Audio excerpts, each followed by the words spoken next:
ఆలూరు నియోజకవర్గ జనసేన పార్టీ నాయకులకు, జన సైనికులకు, ప్రజానికానికి మీ తెన్నెకల వెంకప్ప, జనసేన పార్టీ ఆలూరు నియోజకవర్గ ఇన్ఛార్జ్. నా ముఖ్య విన్నపం, ఈ నెల 18వ తేదీ నుండి 28 వరకు జనసేన పార్టీ క్రియాశీలక సభ్యత్వం ఒక మహాయజ్ఞంలో ముందుకు తీసుకెళ్దాం. గత 2 సంవత్సరాలుగా మనం ఆల్రెడీ చాలా దిగ్విజయంగా పూర్తి చేశాం. ఈవెన్ కష్టకాలం కరోనా తర్వాత కూడా మనం దిగ్విజయంగా చేశాం. దీనివల్ల ఎంత లబ్ధి పొందారో మన ఆస్పరి మండలం సిరిమాందరెడ్డి బాలముద్దు కుటుంబం, మన ఆలవి మండలం కామినేలు గ్రామం, మన విజయ్ కుటుంబం సభ్యులకు, విజయ్ కుమార్ కుటుంబ సభ్యులకు ఈ సంవత్సరంలోనే స్టార్టింగ్లో ఫిబ్రవరి ఆ టైంలో మనం వాళ్ళకు చనిపోయిన కుటుంబాలకు 5 లక్షల బీమా అందించడం జరిగింది. ఒక్కొక్క కుటుంబానికి 5 లక్షలు అందించడం జరిగింది. మనకున్న ఆలూరు నియోజకవర్గంలో రహదారులు కావచ్చు, చాలామంది కూలి పనులకు వెళ్ళే వాళ్ళు కావచ్చు, మన హెల్మెట్ లేకుండా చాలామంది యువకులు కానీ తిరిగి చాలా యాక్సిడెంట్లు అయిపోయి చనిపోతున్నారు, ఇలాంటి ప్రమాదానికి గురవుతున్నారు.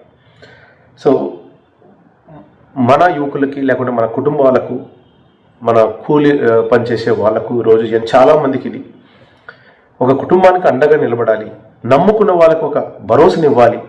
మన కళ్యాణ్ గారు ఒక దేశ చరిత్రలోనే ఒక పార్టీని నమ్ముకున్న ప్రతి కార్యకర్తకి ఒక అండగా ఉండాలనే ఉద్దేశంతో సో మనం ఒక 500 రూపాయలు వాళ్ళకి సభ్యత్వం చేసుకొని మనం బీమా ప్రతి సంవత్సరం కట్టగలిగితే, మేము కళ్యాణ్ గారి నుండి పార్టీ తరపు నుండి కూడా ఇంకా సగం వేసుకొని ఇన్సూరెన్స్ కంపెనీకి ఇచ్చుకొని, సో జనసేన క్రియాశీలక సభ్యత్వం మన జీవిత బీమా ఒకటి మనకు 5 లక్షల రూపాయలు ప్రమాదవశాత్తు, మామూలు ప్రమాదానికి గురైన మనకి 50,000 వరకు ఉండేటట్టు ఎలిజిబిలిటీ ఉంటుంది. కాబట్టి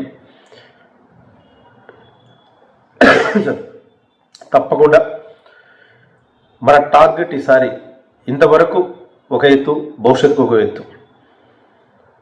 నియోజకవర్గ జనసేన పార్టీ ఎలా పుంజుకుందో ప్రతి గ్రామంలో మనందరికీ తెలుసు. దాని గురించి ఎవరు నమ్ముకున్న వాళ్ళు చాలామంది ఉన్నారు. ఒకప్పుడు యువకులు ఉన్నారు, ఎంతోమంది పెద్దలు, మహిళలు ఎంతోమంది ఈరోజు మనకు తోడుగా ఆశీస్సులుగా నిలబడ్డారు ఈరోజు. సో వాళ్ళందరి కోసం మీరు జనసేన బీమా, జనసేన క్రియాశీలక సభ్యత్వాన్ని నమోదు చేసుకొని మీ కుటుంబానికి ఒక అండగా ఉండే విధంగా ఉండాలని కోరుతూ, ఈ 18 నుండి 28 వరకు మనకు 50 వాలంటీర్లని, జనసేన వాలంటీర్లని, క్రియాశీలక సభ్యత్వ వాలంటీర్లు నియమించుకుంటున్నాం. వాళ్ళ ద్వారా మన టార్గెట్ని మిస్ చేయకోకున్నట్ల ఒక మహాయజ్ఞంలాగా ముందు తీసుకెళ్ళని కోరుతూ సెలవు తీసుకుంటున్నాను.